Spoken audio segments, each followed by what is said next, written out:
Hi guys, कैसे हैं आप लोग। सो गाइस, हम लोग अपने पॉलिटिकल साइंस के कोर्स को अब आगे बढ़ाते हैं एंड हम लोग पेपर 2 को डिस्कस कर रहे थे। एंड इसमें हम लोगों ने लास्ट क्लास में नेहरूवियन फॉरेन पॉलिसी को स्टडी करा था।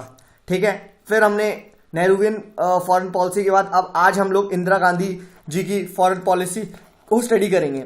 नेहरूवियन फॉरेन पॉलिसी को हमने जो पढ़ा था, तो इसमें हमने कुछ कुछ इनके ड्रॉबैक्स देखे थे कि आखिर क्या चीज रही है जो कि नेहरू जी की फॉरेन पॉलिसी में आप नेगेटिव कह सकते हो या आप लॉस कह सकते हो या एक काइंड ऑफ फेलियर कह सकते हो। ठीक है, सो एक बार उसको क्विकली रिवाइज कर लेते हैं। एक दो और इशू है वो भी देख लेंगे। तो देखिए, सबसे पहला जो हम फेलियर ये कल भी डिस्कस कर चुके हैं कि कश्मीर का जो इशू हम लोग यूएन में ले गए थे, तो ये भी एक टाइप का फेलियर रहा है। ठीक है, हम लोग क्या डिस्कस कर रहे हैं, हम लोग फेलियर्स को डिस्कस कर रहे हैं। ठीक है गाइस, तो कश्मीर का इशू हम लोग जो यूएन ले गए हैं, ये नेहरू जी के टाइम का एक फेलियर था। ठीक है, फिर उसके बाद देखो इंडिया का काफी ज्यादा क्रिटिसिज्म हुआ था जब इंडिया ने गोवा में जो अफेयर्स थे। ठीक है, गोवा हमारे देश में कब मर्ज हुआ था, ठीक है 1960s के आसपास मर्ज हुआ था। तो उस टाइम भी जो इस मर्जर पे भी काफी सारा जो पुलिस एक्शन एक्सेट्रा हुआ था, तो गोवा एंड पोर्चुगल के जो अफेयर्स थे इस पे भी काफी सारा क्रिटिसिज्म हुआ था। ठीक है, फिर देखिए नैम बेनिफिट तो हुआ, no doubt it was a success, but देखिए नैम की वजह से क्या हुआ, जो कंट्रीज हैं, ठीक है, या जो भी नैम का पार्ट थी, इन्होंने अपना डिफेंस एक्सपेंडिचर कम कर दिया। अब भाई जब आप लोग डिफेंस एक्सपेंडिचर कम कर दोगे, एंड वैसे भी we were following a foreign policy of following a foreign policy of idealism, तो ऑब्वियसली बात है आइडियलिज्म वाले ज्यादा डिफेंस एक्सेट्रा पे खर्च करते नहीं है। तो इसकी वजह से क्या हुआ, जो 1962 का वॉर है वो हम सही टाइप से या इंटरप्रेट भी नहीं कर पाए एंड हम लड़ भी नहीं पाए। ठीक है, क्योंकि जब जब हमने सिक्योरिटी को ही दाव पे लगा दिया, आप समझ रहे हैं, इस आइडियलिज्म के चक्कर में, तो कैसे हम लोग जीतते वॉर। ठीक है, सो जो सिक्योरिटी थ्रेट फ्रॉम चाइना है वो काफी ज्यादा बढ़ गया। ठीक है, तो ये भी आप कह सकते हैं कि नैम की फॉरेन पॉलिसी की वजह से कैसे डिफेंस एक्सपेंडिचर कम हुआ। ठीक है, तो फिर उसके बाद ये हमने दो तीन चीजें देख ली। ठीक है, ये सारी हमने जो फेलियर्स है थोड़ा बात करके देखा हमने। बाकी तो देखिए वो सारे हैं ही कि हमने जो नेबरहुड है उनको इग्नोर कर दिया था। ठीक है, we were directly playing a globalist role, and जो कि ये थोड़ा सा गलत है। ठीक है, पहले आपको अपने नेबर पे ध्यान देना चाहिए था, नेबर में रीजनलिज्म पे ज्यादा ध्यान देना चाहिए था। ठीक है, एंड उसके बाद आपको आगे स्ट्रेंथन करना चाहिए था ग्लोबल पोजीशन। ठीक है, तो ये भी आप कह सकते हो थोड़ा सा फेलियर्स थे, ये सारे फॉरेन पॉलिसी के फेलियर्स थे। ठीक है, नेहरू जी की कभी भी आएगी ऐसी आएगी। देखिए कोई भी क्वेश्चन आए ना कभी भी किसी की फॉरेन पॉलिसी पे, तो हमेशा याद रखना, देखो ऑब्जेक्टिव्स तो सबके लगभग सेम होते हैं। आप हमेशा याद रखना कि उसके एम्स जो कोई मतलब जो वहां जो ये फॉरेन पॉलिसी है, लेट्स से नेहरू जी की फॉरेन पॉलिसी है, एंड इसके बाद हम इंदिरा गांधी जी की डिस्कस करेंगे, तो इसके बाद क्या कुछ शार्प चेंज हुआ फॉरेन पॉलिसी में, तो वो चीज याद रखना, वही आप एम कह सकते हो। फिर उसके बाद याद रखना मेथड्स कौन कौन से यूज करें। ठीक है, एंड उसके बाद क्या वो सक्सेस हुए। ठीक है, एंड क्या उसमें फेलियर था। इस तरीके से आप जितना भी एरा है, अगर आप उनकी फॉरेन पॉलिसी को पढ़ोगे तो काफी आसानियत से आप कर लोगे। ठीक है, अब नेहरू जी के अगर आपसे कोई मेथड पूछे तो आप बता सकते हो कि नैम का मेथड था, पंचशील था। ठीक है, ये सारे थे, एंड इसकी वजह से हमने इन तरीकों से डील करते थे। ठीक है, अब सक्सेस क्या क्या था तो आप बता सकते हो किस किस में हमने सक्सेस पाया। ठीक है, नैम में हमने काफी हद तक सक्सेस पाया। ठीक है, नैम के एडवांटेजेस एक दो बताए ना। ठीक है, पंचशील हमारी फॉरेन पॉलिसी का बेस बना। ठीक है, फिर कोरियन क्राइसिस में काफी अच्छा करा हम लोगों ने। ठीक है, ऐसे आप बता सकते हो जहां पे इंडिया का लीडरशिप रहा, तो ये विक्ट्री थी। ठीक है, फिर उसके बाद फेलियर में हमने ये सब डिस्कस कर लिए जो 4-5 पॉइंट है। ठीक है, तो इस तरीके से आप कर सकते हो। तो हमने आ गया, तो अब हम लोग स्टार्ट करते हैं। नेक्स्ट जो आता है वो आता है इंदिरा गांधी जी की फॉरेन पॉलिसी। ठीक है, तो इंदिरा फॉरेन पॉलिसी, या इसी को हम बोलते हैं इंदिरा डॉक्ट्रिन। इंदिरा डॉक्ट्रिन। ठीक है, तो अब देखिए नेहरू जी की जो फॉरेन पॉलिसी थी वो कैसी थी, वो आपकी आइडियलिज्म की ओर ज्यादा थी। तो अब इंदिरा गांधी जी जब आती हैं, इनकी बेटी, तो ये यू टर्न लेती है, बिल्कुल ऐसे जाके यू टर्न। ठीक है, एंड इनकी अब जो फॉरेन पॉलिसी होगी वो हार्ड कोर रियलिस्ट होगी, हार्ड कोर रियलिस्ट। ठीक है, so India move from idealism to realism, ये होगा। ठीक है, इनकी जो फॉरेन पॉलिसी है। ठीक है, एंड ऐसा एक स्कॉलर है, आप उन स्कॉलर का नाम नोट कर सकते हैं, आशीष नंदी। ठीक है। आशीष नंदी इंदिरा गांधी के बारे में क्या बोलते हैं कि her political problem was that her unending search for total security. ठीक है, क्योंकि देखिए जब इंडिया वॉर हार चुका था 1962 के बाद, तो उसके बाद इंदिरा गांधी जी ने ये तो यकीन हो गया था कि अभी एक हम शिकस्त पा चुके हैं, सो अब हमें बिल्कुल टोटल सिक्योरिटी के लिए जाना है। ठीक है, तो इसी की वजह से आप कह सकते हो कि ये जो टोटल सिक्योरिटी, ठीक है, टोटल एक्सेप्टेंस, ऐसा जो इनका बिहेवियर था, ठीक है, इसकी वजह से क्या होता था, ये काफी हद तक इनटॉलरेंट हो गई थी क्रिटिसिज्म से। मतलब जो भी इनको क्रिटिसाइज करता था, ठीक है, उससे ये बहुत ज्यादा इंटॉलरेंस हो गई थी एंड बहुत ज्यादा आप अथॉरिटेरियन बन गई थी। She could not accept no, मतलब अपनी जो वो डिसीजन है सब you have to nod head. समझ में आ गया? तो यही चीज आशीष नंदी बोलते हैं कि her political problem was her unending search for total security and total acceptance which made her intolerant of the criticism and unwelcome advice. ठीक है, तो ये चीज याद रखिएगा। ठीक है, एंड ऐसा भी बोला जाता है कि इनकी जो रेप्यूटेशन थी इंदिरा गांधी की, ठीक है, इनकी रेप्यूटेशन कैसी थी, never forgetting and never forgiving ठीक है, नेवर फॉरगिविंग। तो इस टाइप की इनकी पर्सनालिटी थी, पर्सोना था। ठीक है, देखिए हम पर्सोना को क्यों डिस्कस कर रहे हैं, क्योंकि हमने जब देखा था नैम, जब हमने फॉरेन पॉलिसी के डिटर्मिनेंट देखे थे, तो क्या उसमें एक फॉरेन पॉलिसी का ये डिटर्मिनेंट नहीं था कि persona of the personality of the leader important है, था ना गाइस? ठीक है, तो बस इसीलिए आपको कोई भी लीडर आता है तो उसका पर्सोना या उसकी पर्सनालिटी को समझना जरूरी है। ठीक है, तो इसीलिए जो इनकी फॉरेन पॉलिसी है, ठीक है, जिसका नाम है इंदिरा डॉक्ट्रिन, ठीक है, वो किस पे बेस्ड थी, वो बेस्ड थी आपकी हार्डकोर रियलिज्म पे। ठीक है, हार्डकोर रियलिज्म पे। एंड यहां से इन्होंने टर्न लिया था, कहां से, जो नेहरूवियम की आइडियलिज्म थी। ठीक है, इससे इन्होंने यू टर्न ले लिया था। ठीक है, तो अब फॉरेन पॉलिसी के इनके एम्स क्या थे, कि इन्होंने क्या स्पेसिफिक एम्स रखे अपनी फॉरेन पॉलिसी पे, ये भी तो मैटर करता है। ठीक है, तो देखिए इन्होंने क्या फॉरेन पॉलिसी के अपने एम्स रखे कि भाई जब तक दो एम इनके बेसिकली है। क्या है कि पहले भाई इंडिया को हमें रीजनल पावर बनाना पड़ेगा,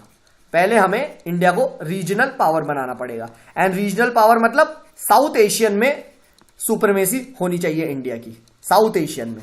ठीक है, साउथ एशियन में कौन कौन सी आपकी ये कंट्रीज आती हैं, ये बांग्लादेश, पाकिस्तान, ठीक है, आपके और आपके श्रीलंका, ठीक है, नेपाल, भूटान, ये सब। तो आप कह सकते हो नेबरहुड। ठीक है, जो ये आपका ये वाला जो है, यहाँ पे जितने भी हमारे नेबर हैं, इन सब पे ज्यादा ध्यान दिया जाएगा। ठीक है, आपका नेपाल एक्सेट्रा, भूटान एक्सेट्रा, ठीक है, इन सब पे, बांग्लादेश, श्रीलंका, ठीक है, इन पे पहले ज्यादा ध्यान दिया जाएगा। ठीक है, समझ में आ गया?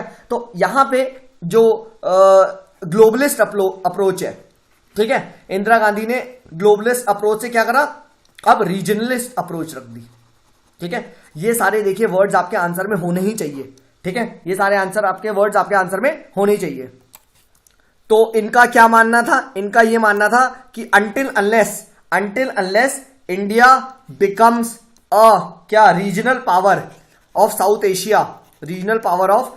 Asia, it cannot be kept out of influence of anyone. ठीक है, regional power of south Asia जब तक नहीं बनोगे, तब तक तुम पे कोई ना कोई इन्फ्लुएंस करता रहेगा। एंड कोई ना कोई मतलब आपका एक तरफ यूएसएसआर चाह रहा था कि इंडिया को इन्फ्लुएंस करो, एक तरफ यूएसए चाह रहा था, क्योंकि उस टाइम क्या हो रहा था, उस टाइम तो कोल्ड वॉर था। ठीक है, एंड बस सब चाहते थे कि जो भी कंट्री है वो हमारी तरफ आ जाए। ठीक है, किसी तरीके से। ठीक है, तो यूएसएसआर एंड यूएसए का अगर इन्फ्लुएंस हटाना है, so first we have to become और regional super power, regional power बनना है। ठीक है, ये चीज मानना था। ठीक है, दूसरा देखो इनका क्या मानना था, दूसरा क्या एम था या उद्देश्य था, कि भाई किसी भी कीमत पे जो कोल्ड वॉर है वो इंडियन सबकॉन्टिनेंट में बिल्कुल नहीं आना चाहिए। Cold war must not reach the Indian subcontinent. ठीक है, मतलब जो आसपास की जो भी कंट्री है, जैसे श्रीलंका, बांग्लादेश, भूटान, ठीक है, नेपाल एक्सेट्रा, ये सब इंडिया को इंक्लूडिंग, ठीक है, ये सब ना चंगल में फंसे कोल्ड वॉर के। ठीक है, इनमें से कोई कंट्री रेस में नहीं होनी चाहिए कि नेपाल पे इन्फ्लुएंस कर रहा है यूएसए, नेपाल पे इन्फ्लुएंस कर रहा है यूएसएसआर, ऐसा नहीं होना चाहिए। तो कोल्ड वॉर कभी भी अपने जो दरवाजे हैं साउथ एशिया के दरवाजे पे नहीं आना चाहिए, इंडियन सब कॉन्टिनेंट के दरवाजे पे तो स्पेशली नहीं आना चाहिए। ठीक है, तो इन्होंने क्या करा, ठीक है, अब भाई ऑब्वियसली बात है, जब ये ऐसे लेके आएंगी तो मतलब कैसे अब ये रोकेंगी। ठीक है, तो अब इन्होंने क्या क्या स्टेप्स उठाए जिससे कि ये अपने जो फॉरेन पॉलिसी है उसके एम्स को सेटिस्फाई कर पाए। भैया एम्स अगर आपने रखे हैं तो कुछ ना कुछ मेथड्स तो होंगे। ठीक है, जैसे नेहरू जी का मेथड था नैम, पंचशील, ठीक है, कॉपरेशन, कोऑर्डिनेशन, ग्लोबल, ये बहुत ही आइडियलिस्ट मेथड्स थे। अब इनके क्या मेथड्स थे, ठीक है, तो इनके बहुत रियलिस्ट मेथड्स थे। देखिए बहुत ही प्रैक्टिकल सोचती थी एंड इन्होंने कसम खा ली थी कि अब एक बार हो चुका है 1962 में, अब दोबारा नहीं धोखा खाएंगे। ठीक है, तो इन्होंने क्या करा, 1971 में पहले एक ट्रीटी रशिया से, जो उस टाइम यूएसएसआर था, इन्होंने treaty of peace and friendship sign कर ली। ठीक है, पीस एंड फ्रेंडशिप। अब देखिए आप लोग बोलोगे कि सर इंडिया तो रशिया किसी के साइड नहीं जाना चाहता था, ये तो जाता हुआ दिख रहा है। नहीं भाई, ये इस ट्रीटी के क्लॉजेज ऐसे थे कि ये बहुत नॉर्मल ट्रीटी थी, बस इसी ट्रीटी के नाम पे, ठीक है, इंडिया को खूब सारा रशिया से डिफेंस आया, क्योंकि इन्होंने खा लिया था भाई अब रीजनल सुपर पावर बनना है, ये कसम खाई है। तो अगर आपको सुपर पावर बनना है तो आपके पास मिलिट्री बिल्कुल इक्विपमेंट्स बिल्कुल मॉडिफाइड वाले होने चाहिए, लेटेस्ट होने चाहिए। एंड उस टाइम दो ही पूरे वर्ल्ड में मिलिट्री स्ट्रांग थी, एक तरफ थी यूएसए एंड एक तरफ थी आपकी यूएसएसआर। ठीक है, एंड यूएसएसआर से यूएसए की तरफ पाकिस्तान जा चुका था। ठीक है, Pakistan was in the bag of USA. तो अब इंडिया देखो डायरेक्टली तो जा नहीं सकता था। ठीक है, तो एक इनडायरेक्टली इन्होंने ये पीस एंड फ्रेंडशिप की ट्रीटी साइन कर ली।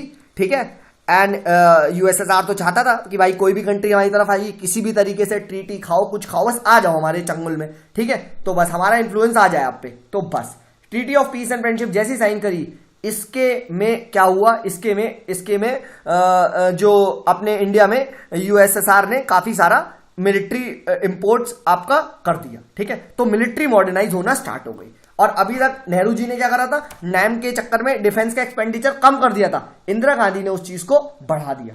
ठीक है, फिर देखिए इन्होंने और क्या मूव करा, तो दूसरा जो इनका मूव था कि जो आपका वियतनाम वॉर चल रहा था। ठीक है, वियतनाम वॉर चल रहा था, तो वहां इन्होंने दोनों यूएसए प्लस चाइना दोनों को अपोज करा।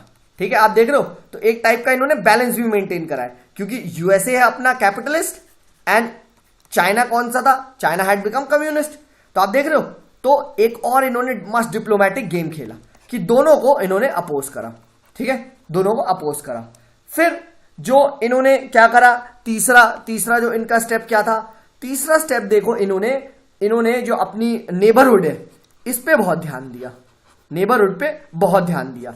एंड शी मेड श्योर कि भाई नेबरहुड में बिल्कुल पीस होनी चाहिए। तो अगर किसी भी नेबरहुड में कोई सी भी छींक भी मारेगा तो भाई हाँ, इंडिया वाले उसके रुमाल लेके जाएंगे। ठीक है, means India will solve all the problems of neighbourhood.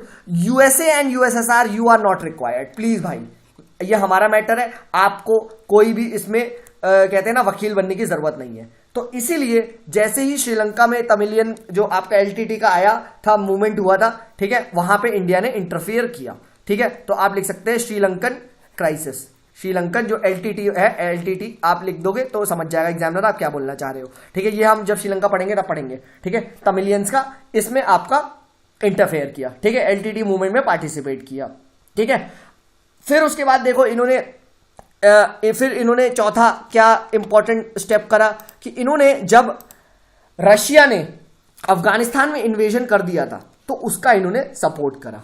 ठीक है, रशिया का जो इन्वेजन हुआ था, ठीक है, रशियन इन्वेजन इन अफगानिस्तान, इसका इन्होंने सपोर्ट करा।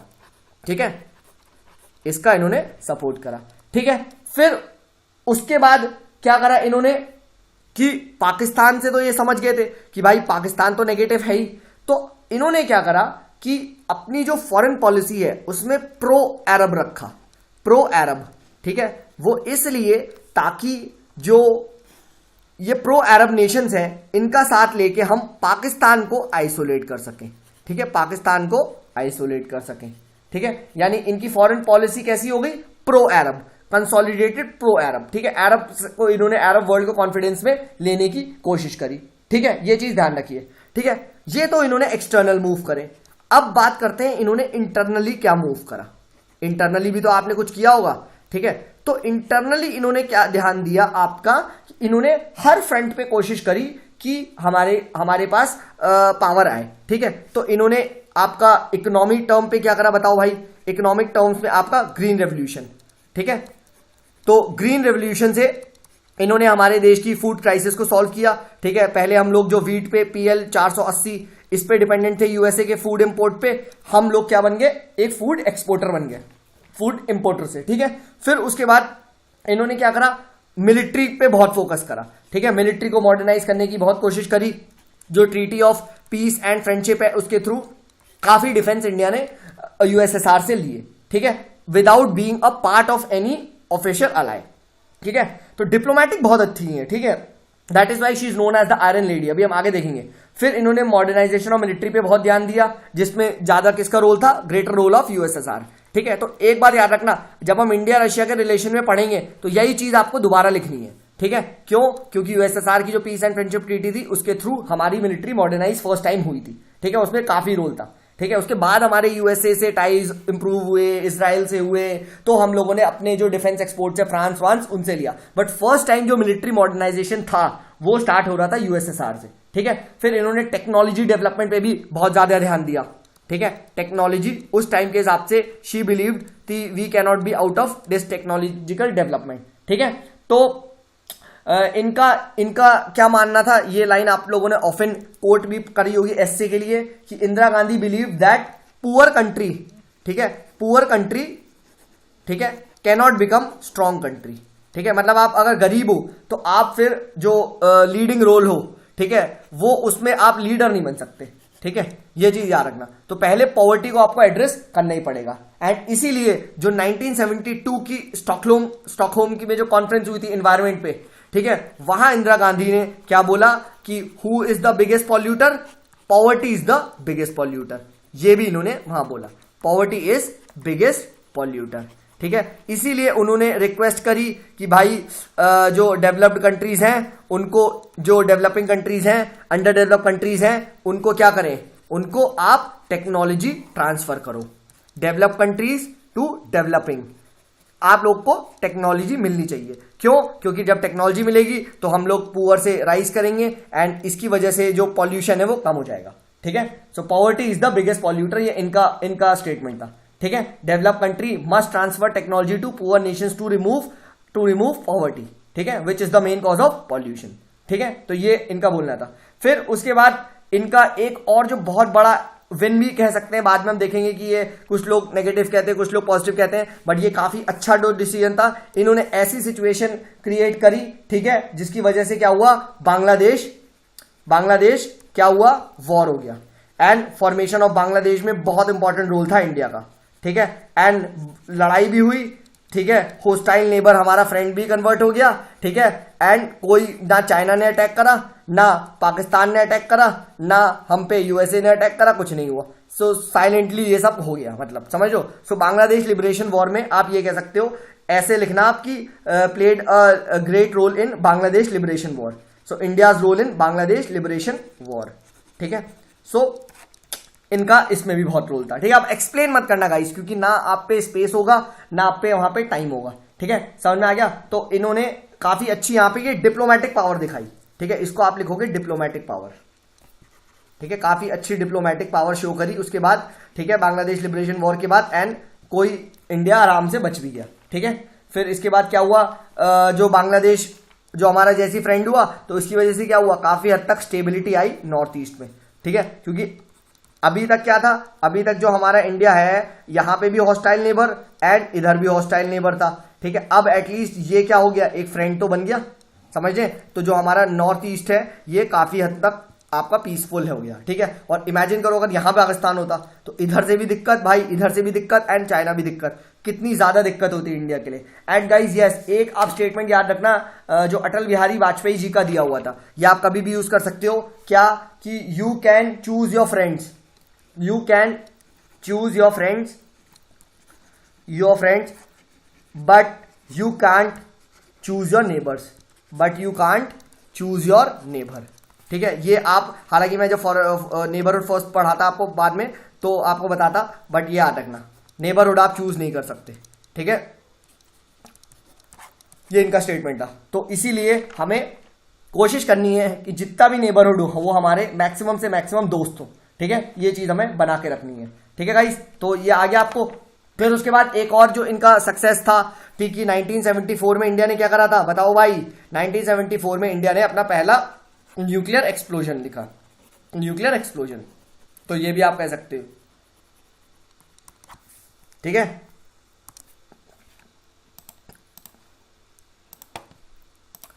सो ये तो इनके हमने मेथड्स के बारे में बात करी है, देखिए इन्होंने क्या क्या करा। अब जल्दी से एक बार अचीवमेंट बता दो क्या क्या थे क्विकली। ठीक है, हम डिस्कस कर चुके हैं बांग्लादेश का achievement, creation of Bangladesh, it was an achievement. ठीक है, उसके बाद क्या, assertion of dominance of India in क्या, इन साउथ एशिया।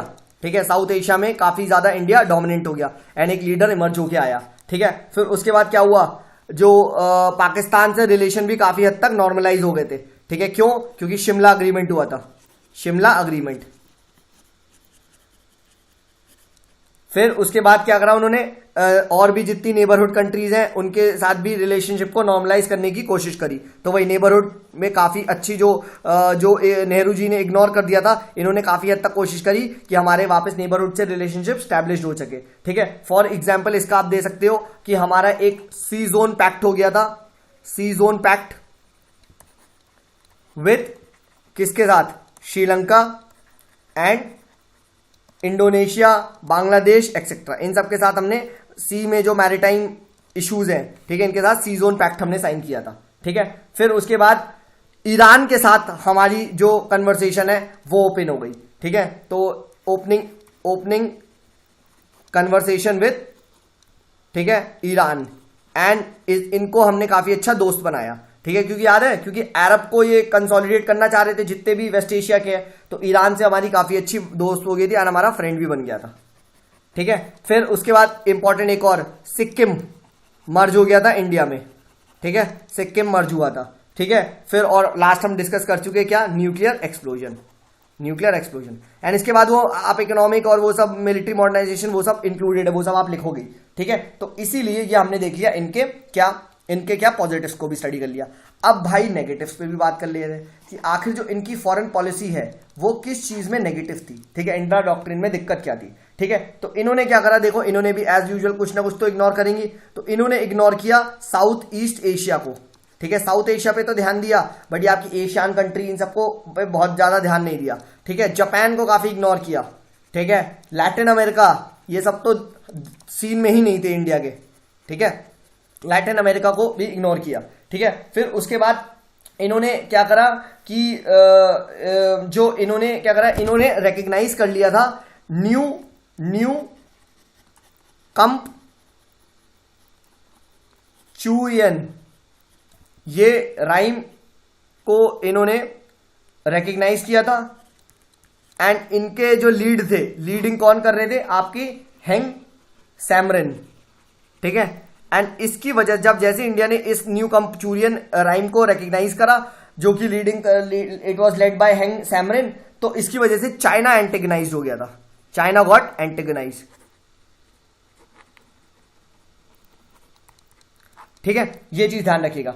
फिर उसके बाद क्या होता है कि इन्होंने वो जो नैम, जो आपका पीस एंड फ्रेंडशिप जो ट्रीटी थी, ठीक है, यूएसएसआर से काफी जो नजदीकियां बढ़ाई, उसकी वजह से क्या हुआ, जो नैम कंट्रीज है वो लोग काफी हद तक नाराज हो गए, ये लोग फैल गए। ठीक है, कि भाई हम इंडिया एक तो एक लीडर है नैम का, एंड ऊपर से आप पीस एंड फ्रेंडशिप ट्रीटी कर रहे हो, मिलिट्री मॉडर्नाइजेशन कर रहे हो। ठीक है, तो कैसे आप कर सकते हो। ठीक है, तो इसीलिए जो लिबरल्स हैं, ठीक है, लिबरल्स ने काफी हद तक इनको क्रिटिसाइज किया था, एंड जो रियलिस्ट है वो काफी इनके सपोर्टर थे। ठीक है, क्योंकि इनकी फॉरेन पॉलिसी एक लिबरलिस्ट थी, इनकी फॉरेन पॉलिसी एक रियलिस्ट थी। ठीक है गाइस, सो आई होप आपको समझ में आया होगा कि क्या इनके अचीवमेंट्स थे, क्या इनके मेथड्स थे, और क्या इनका नुकसान हुआ, हमें इनकी फॉरेन पॉलिसी से नेगेटिविटी क्या हुई। ठीक है, तो ये आप याद रखिएगा। एक और गाइस यहां पे इंपॉर्टेंट आता है, ठीक है, कि इन्होंने ना, इनका जो डोमिनेशन था, तो यहीं से राइज होता है इंडिया का बिग ब्रदर एटीट्यूड वाला पार्ट। ठीक है, डोमिनेशन ऑफ इंदिरा से जो इंडिया की इमेज थी वो क्या बन गई, एक बिग ब्रदर वाली बन गई, बिग ब्रदर वाली। ठीक है, तो चाइना जा जाके नेपाल एक्सेट्रा से कहने लग गया क्या, Sikkim is now who is next, समझ रहा है। ठीक है, क्योंकि काफी सारा आपका थोड़ा सा इंडिया के अंदर बहुत एग्रेसिवनेस आ गई थी एंड नेबरहुड पे काफी ज्यादा हम लोग वन हैंडेडली रूल कर रहे थे।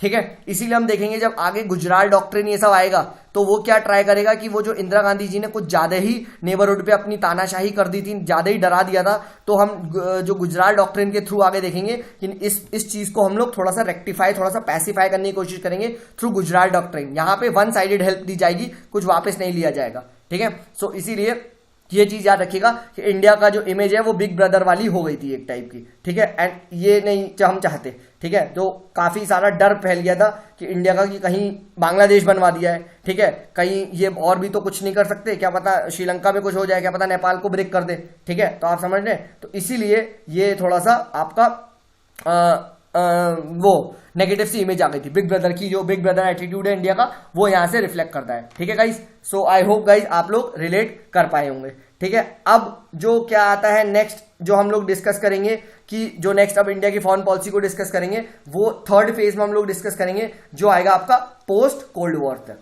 ठीक है, पोस्ट कोल्ड वॉर से हम लोग स्टार्ट करेंगे इंडिया की फॉरेन पॉलिसी को एंड हम देखेंगे कि यहां से बात इंडिया ने कैसे चेंज हुआ है। ठीक है, अब देखिए इसके बाद भी थोड़ा बहुत प्राइम मिनिस्टर चेंज होते हैं बट कोई ऐसा मेजर डिसीजन नहीं लिया गया जिसकी वजह से बहुत ज्यादा चेंज आए। ठीक है, क्योंकि जो हमें ना मेजर देखो, हमें चेंज देखना है एंड चेंज, बड़ा चेंज देखना है। ऐसे तो यार हर रोज फॉरेन पॉलिसी तो इतना डायनेमिक है, हर रोज चेंज हो रही है, बट आप समझ रहे हो वो बहुत माइनर सा चेंज है।